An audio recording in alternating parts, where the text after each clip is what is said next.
एक अहम पॉइंट की तरफ दिलाना चाहता हूँ और वो पॉइंट ये है कि क्या हमें ये ट्रेनिंग दी गई थी कि किसी फोरम पे एक फैसले को चैलेंज करना है या जाके किसी रोड पे किसी चौराहे पे उसकी तख्ती लगा के गले में तो वहाँ पे खड़ा हो जाना है, उसको एजिटेट करना है या उसको किसी फोरम पे चैलेंज करना है।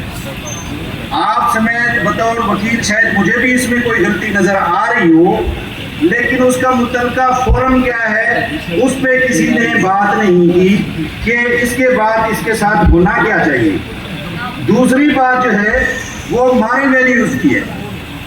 तो मैं इंतहाई जो है वो दुख के साथ ये बात करना चाहता हूँ कि हमारे कई जजेस के पास मॉरल वैल्यूज नहीं है जिनके लिए हम अपने चेहरे बचाने के लिए कि जी रह गए तो हमारी प्रैक्टिस बेहतर होगी, हम उनके साथ खड़े हो जाते हैं।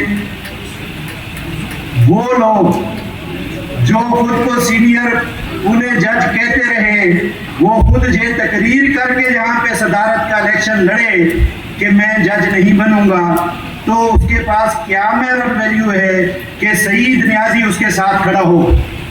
उस जज के पास क्या मॉरल वैल्यू है कि जो बाईपास करके यूनिवर्सिटी के किसी सिंडिकेट को बाईपास करके हमारे इस मुअज़्ज़ज़ फोरम को बाईपास करके हमारी जो सिलेक्शन कमेटी हो उसको बाईपास करके वो जज तो बन जाए और फिर सईद नियाजी जैसा बंदा उसके साथ खड़ा हो कि जी आए मुझे हिटा दिया गया, मेरे साथ खड़े हो। कभी नहीं होगा ये।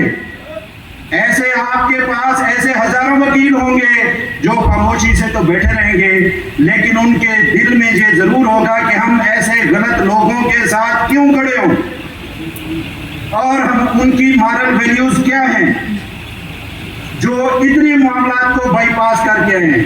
फिर हमने ये भी देखना है कि ये काम किन लोगों का है, ये पिटीशन किन लोगों ने ड्राफ्ट करवाई और क्यों ड्राफ्ट कराई गई।